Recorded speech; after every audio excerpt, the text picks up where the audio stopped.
everybody, and thank you for joining us for another update on MarkTwainZephyr.com, also Mark Twain Zephyr Facebook page and Twitter, and all our social media platforms. I'm Robert Taylor, Director of Passenger Development for the Wisconsin Great Northern Railroad, and it's good to have you on this Sunday afternoon, November the 22nd, 2020, here with an update, standing just in front of Engine Joe. And we have three, not one, not two, but three separate quick updates for you. First, let's send it inside to Beverly, who's working in the Tom Sawyer, and she's starting to work on removing part of the ceiling. Beverly, what are you doing up there? I'm just cutting off the bolts off, or the screws off of here, because they're too rusted up above to get out. Okay, so these are the original. Yeah, and we're going to try to save this piece and flip it upside down. So. Okay.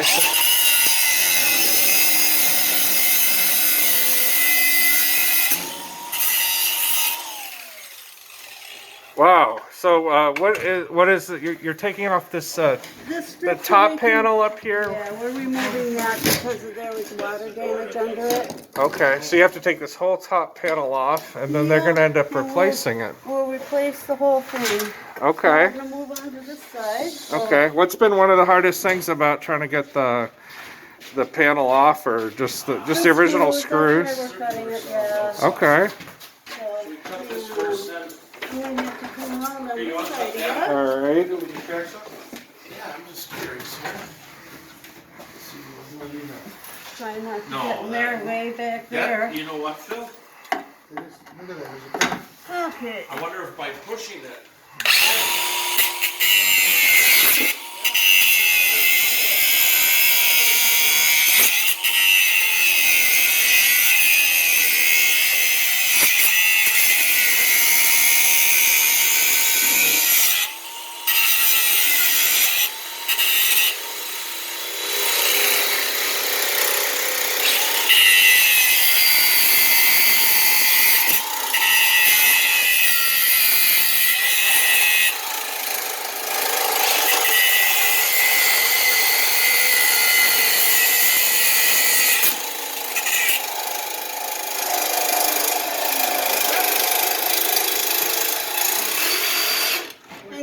Brass screws, so they're. You think they're original from 1935? Yeah. They're brass and they're not softer. So we're going to try to reuse the piece that you're taking off. Reuse the band. This whole band will reuse. Yep. Okay. And I just get it loose enough so we can get this panel down, so he can see what we're going to need, and so he can order all the parts. All right. There was a strip across here too that I cut off. Oh, okay. And then there was a strip down here that I had to cut the screws off. There's metal underneath here. Or do you think is this going to come off as one big piece this afternoon, or smaller sections, you think? It kind of depends. I don't know. I'm going to try to get some of it pulled down. But a lot of stuff up here. All right. Thanks so much, Beverly. And our second update on this Sunday afternoon comes from a gentleman who stopped by the railroad today, grew up in Burlington, Iowa, and shares his minute or two or so memory of riding the Mark Twain Zephyr when he was, just a young teenager. Well, we're here with James Freeling, and you rode the Mark Twain Zephyr. So what, in a minute or two, what do you remember about riding the Mark Twain Zephyr? Well, I grew up in Burlington, Iowa, which is home of the Burlington route, the namesake of the Burlington route. So I quickly fell in love with trains, and the Mark Twain Zephyr was special for me because I took it several times, probably 4 or 5 times in the summer, to visit my aunt and uncle in Quincy, Illinois. So I rode from Quincy, Illinois, from Burlington, Iowa to Quincy, Illinois. And the reason I did that alone. And the reason I was alone is because I was visiting my aunt and uncle in Quincy, and they didn't have any kids, but they wanted their nephews to come visit them. Nobody wanted to go because they didn't do a very good job entertaining kids. But my parents says if I could go visit them, I could ride the Mark Twain Zephyr alone. So I rode it alone It's about a 2-hour ride from Burlington to Quincy. Rode it alone to Quincy, and then rode it alone back. And I did that several summers. That's the only time I ever rode it. I can remember riding the Mark Twain Zephyr. I rode a lot of other Zephyrs. Went to Chicago a lot, on the California Zephyr. But that was Mark Twain Zephyr was special for Burlington. Well, thanks so much for that memory. Appreciate it. And let's wrap it up by sending it to Bob, who is in the Tom Sawyer, and he is actually going to remove part of the roof while we're standing by here on camera and explain some of the roofing panels and some of the electrical work he's done. All right, we're here with Bob, and well, that's not Phil. That's Stefan. I'm Phil. I just shaved today. Yeah. So, well, normally Stefan's our freight conductor, and so what do? You're helping out Bob here. Yep, he's lending a hand, pulling down some ceiling and putting up some bent wood over here. Well, Actually, I'm just taking up the oxygen. oh, all right. So what have you done?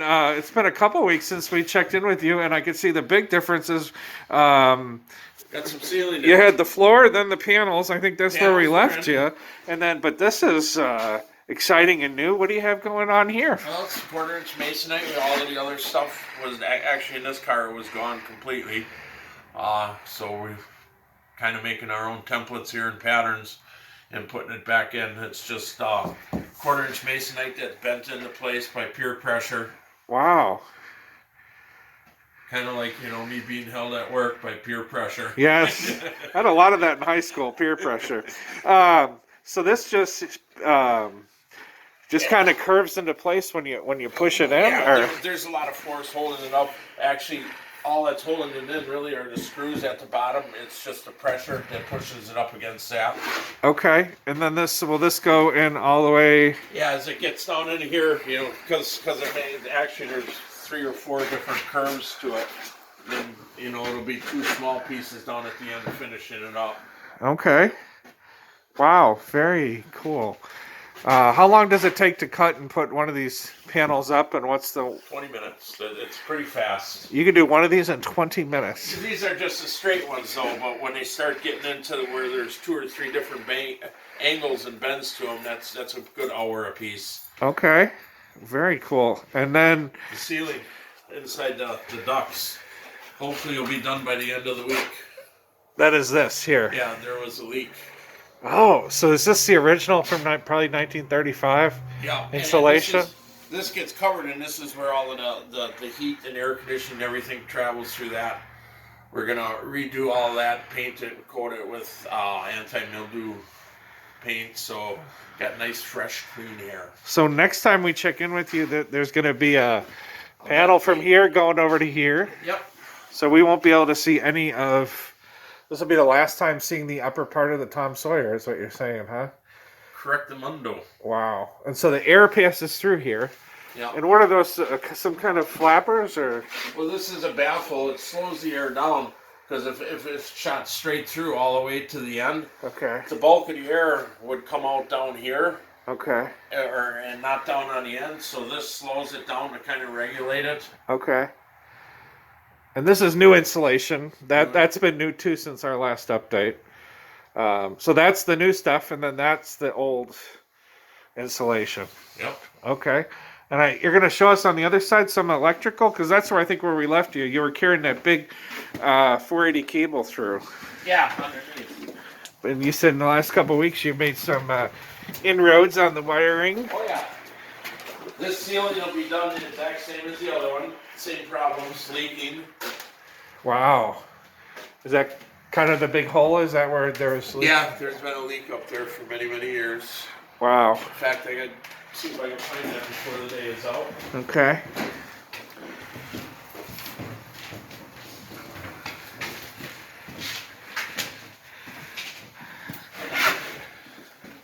Here's the end of the... Oh, there's the new cable. Yeah, Okay. that starts from, it goes from end to end. Oh, wow. It comes from the generator at 480.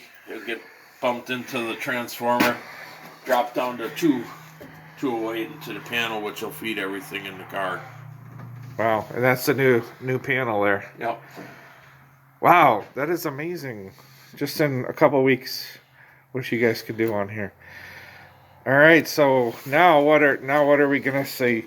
We understand you're gonna we're gonna pull down some of this. This is the original. That's the original. Is that what it would have been covered the other side too? Yeah, the other side's a little bit different. This side here has these troughs on them that has lights on it. Really? See this trough in here that connects there from Yeah. there to there? There's lights up there? Yeah, there's old light fixtures Oh, up I in see here. one right. Yeah, I can see one. On the Tom Sawyer, on that end, all of the lighting came from underneath here. Oh, okay. Where on this one, it came from overhead. Okay. So there was some, maybe more elegant, I guess, on the other end. Yeah, could be. So these were just kind of keeping it in place then? It's just a trim strip to cover the seams or everything, Matt. Okay. And so we're taking that down, and Beverly said earlier we might be able to reuse these here. I'm hoping that we can polish the other side. So we have All to right. cut all of the screws in. But otherwise, all of our seams, everything here, we're going to make new trim strips through. Oh, wow. To cover that. Even the bent ceiling down there. Uh-huh. All the way throughout, all of our seams will get covered with it. So it might be more practical just to have strips of this cut and start out with new. Okay. So that way everything is the same size throughout. Very cool. Uniformity. There you go. Spell that. Oh, come on! It's Sunday here. It's the weekend. So you're gonna take down a panel for us, or Sure. or try to take down a panel? We'll see. Oh, there's no trying about it. Okay. You want to stand on that side. That's where all the debris.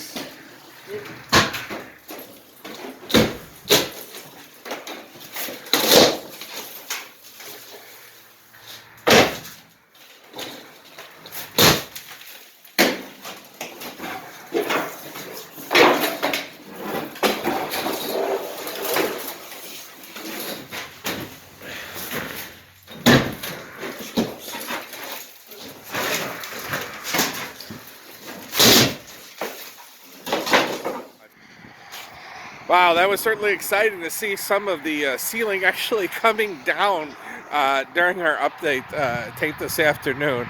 That is really cool. And hey, I'm noticing this right behind me, which I didn't even notice till just now. We got some of the window frames for Injun Joe, the front part of Injun Joe. I think that's the only few windows that we haven't had put in yet. So I see them over there, so they must be going in pretty soon. That'll be really exciting to see that. Our next update, we're going to be hitting the road next week for Thanksgiving.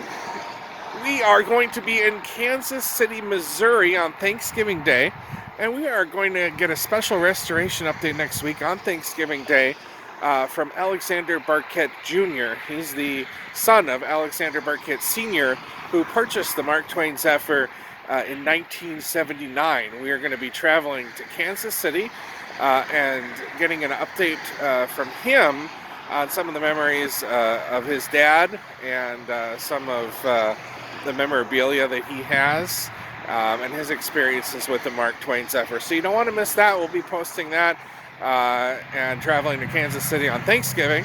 So have a good weekend, and I will see you on Thanksgiving Day from Kansas City.